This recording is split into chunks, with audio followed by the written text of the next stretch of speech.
आपको auto sector में दिख रही है। इनफैक्ट कई महीनों से हम ऑटो सेक्टर के जो बदलाव हैं वो आपको बताते जा रहे हैं, चाहे वो लॉजिस्टिक्स इश्यूज़ का धीरे धीरे सॉल्व होना, फ्रेट इंडेक्स नीचे आई, अनमेट डिमांड है, आपका चिप शॉर्टेज जो धीरे धीरे सुधरता रहा, और मारुति में जो भयंकर आपने 7% का अपमूव कल देखा, आज भी करीब करीब 1% का अपमूव है। तो ऑलमोस्ट ये 8400 की तरफ जा रहा है, और उसका सबसे बड़ा ट्रिगर है येन का बहुत तेज़ी के साथ डॉलर के मुकाबले वीक हो जाना। कल हमने देखा 24 साल के फ्रेश लो पे पहुंचा, ये ट्रेंड उधर ही कर रहा था इन मैटर्स पे और बहुत सारी चीज़ों पे। हमने सोचा आपको मारुति के मैनेजमेंट से ही क्यों ना सुनवाएं कि ये सब चीज़ें कैसे फ़ायदे में बदल रही हैं। हमारे साथ मिस्टर शशांक श्रीवास्तव जुड़ रहे हैं, ईडी हैं मारुति के, इस मैटर पर बात करने के लिए और दूसरी चीज़ों की बात करने के लिए। श्रीवास्तव साहब बहुत बहुत शुक्रिया। ये सबके मन में ये बात है कि येन जो डॉलर के मुकाबले 24 साल के फ्रेश लो पे आया है, इससे आपको दो तरह से फ़ायदे होते हैं, एक तरफ रॉयल्टी और दूसरी तरफ स्पेयर्स जो आप इंपोर्ट करते हैं जापान से। अगर ये एक बार हमें समझाते हुए आप ये बताएं कि इसका एक्चुअल बेनिफिट नंबर्स में कितना आता है मारुति के लिए। देखिए, रॉयल्टी का तो हमारा रुपी का एग्रीमेंट है कुछ साल से, तो ये उसमें उतना इफेक्ट नहीं पड़ेगा जितना कि इफेक्ट आप पड़ेगा इंपोर्ट्स से। तो जो हमारे कंपोनेंट के इंपोर्ट्स हैं उसमें काफी पोर्शन जो है हमारा येन में डिनोमिनेटेड है, क्योंकि काफी सारा इंपोर्ट जो है हम जापान से करते हैं। वो येन में जो डिनोमिनेटेड है उसमें हमारे को काफी फर्क पड़ेगा। ऑलराइट, अगर आप थोड़ा और महीनता से बता सकते हैं परसेंटेज टर्म्स में कि भाई नंबर्स में आफ्टरऑल कितना ये बेनिफिट आता हुआ नजर आता है, और कुछ गाइडेंस शेयर कर सकें।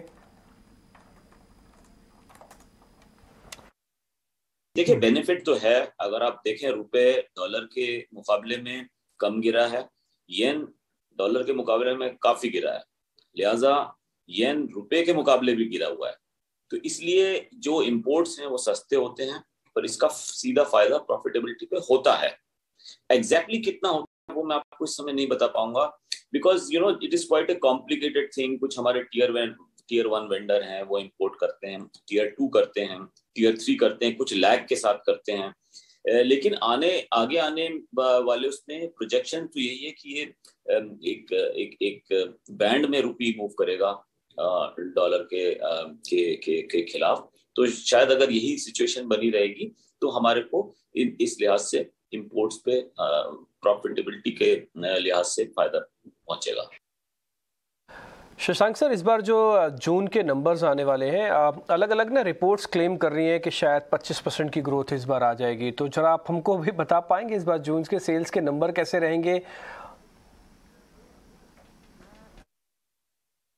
जी देखिए, इस महीने कुछ ओईएम्स ने मेंटेनेंस शटडाउन ली है। मारुति सुजुकी की भी मेंटेनेंस शटडाउन पिछले हफ्ते थी, लेकिन उसके बावजूद हमने देखा सप्लाई साइड सिचुएशन थोड़ी बेटर हुई है, और ये उम्मीद लगाई जा रही है कि 3,15,000 से 3,25,000 के बीच में जून का आंकड़े आएंगे, जो पिछले साल के मुकाबले से करीब 20 से 25% ज्यादा है। राइट, एक और चीज शशांक जी जानना चाहेंगे, क्योंकि सीएनजी कीमतें भी बढ़ी हैं, लगभग 45% की तो बढ़ोतरी सीएनजी कीमतों में हुई है, और आपकी तो जो पूरा प्रोडक्ट पोर्टफोलियो है इसमें लगभग 40% का हिस्सा तो सिर्फ सीएनजी गाड़ियों से आता है।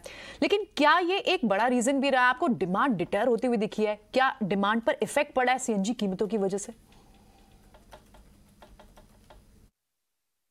देखिए, डिमांड पे अभी फिलहाल तो फर्क पड़ता नहीं दिख रहा है। हालांकि आपकी बात बिल्कुल दुरुस्त है कि अगर ये गैप डीजल और गैसोलीन की जो प्राइसेस हैं फ्यूल की, और अगर सीएनजी की प्राइसेस, उसके बीच का जो गैप है कम होता है, तो उस पे ऑब्वियसली डिमांड पे एक नेगेटिव असर पड़ना चाहिए सीएनजी पे। लेकिन ऐसा अभी भी गैप जो है 16 से लेके 45 रुपए तक का गैप है अलग अलग स्टेट्स में। तो वो गैप की वजह से अभी भी सीएनजी की गाड़ियां जो हैं बहुत रनिंग कॉस्ट उनका जो है बहुत कम है कंपेयर्ड विद गैसोलीन और पेट्रोल।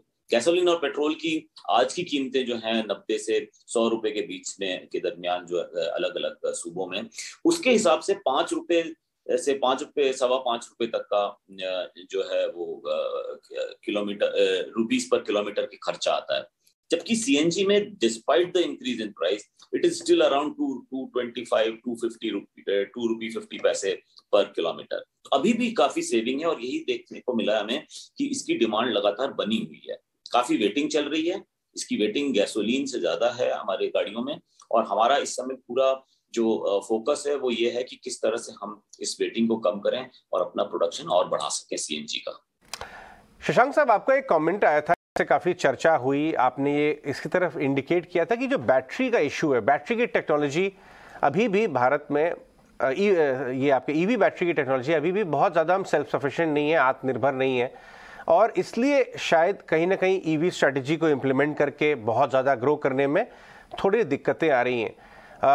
आपने इस बात का हवाला शायद अपनी कंपनी की स्ट्रेटजी के सिलसिले में भी किया होगा। आप ये बताएं कि ये कब हो सकता है कि हम कंप्लीटली आत्मनिर्भर हो जाएं और बैटरी का मामला ना आपके ईवी की ग्रोथ स्ट्रेटजी को इम्पैक्ट करे? देखिए, ये ईवी का जो इस समय टोटल सेल है 21-22 का, अगर हम माली साल लें, उसमें करीब 20-21 हजार गाड़ियां बिकी थी। 21 हजार गाड़ी एक्चुअली 0.56% होता है, क्योंकि ओवरऑल 30,70,000 गाड़ी बिकी थी लास्ट ईयर। तो 30,70,000 में 0.6% जो है वो अभी इलेक्ट्रिक व्हीकल हैं, 20,000 गाड़ी करीब बिकी हैं।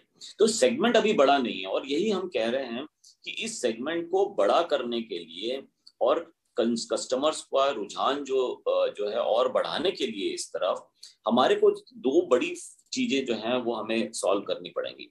एक तो कॉस्ट ऑफ एक्विजिशन यानी प्राइस गाड़ियों की कम करनी पड़ेगी, और जो कि बैटरी की कॉस्ट सबसे बड़ी कंपोनेंट है ईवी की कॉस्ट में, करीब 50 से 55% कॉस्ट जो है ईवी की वो बैटरी की होती है। इसलिए हमने कहा है कि बैटरी की कीमतें कम करना जरूरी है, नंबर 1। नंबर 2, चार्जिंग इंफ्रास्ट्रक्चर, जिसकी वजह से आज की डेट में कंज्यूमर्स में रेंज एंग्जाइटी होती है। रेंज एंग्जाइटी मतलब एक चार्ज पे कितने किलोमीटर चल पाएगी, उस रेंज एंग्जाइटी को दूर करने के लिए इंफ्रास्ट्रक्चर पे काम करना भी बहुत जरूरी है, चार्जिंग इंफ्रास्ट्रक्चर पे। तो जब ये सिस्टम बन जाएगा, जो मुझे लग रहा है रुझान है उसकी तरफ धीरे धीरे बढ़ रहे हैं हम, तो मारुति सुजुकी ने पहले भी अनाउंस किया कि 2025 के पहले हम जो है उस एक इलेक्ट्रिक व्हीकल को उतार देंगे। ओके, ठीक है शशांक सर, बहुत बहुत शुक्रिया, थैंक यू वेरी मच। आज आपने समय दिया, अच्छा लगा, और सारे अहम क्वेश्चंस पे आपने जवाब दिए और इजी तरीके से दिए। बहुत बहुत शुक्रिया, थैंक यू वेरी मच आज समय देने के लिए। आगे बढ़ते हैं।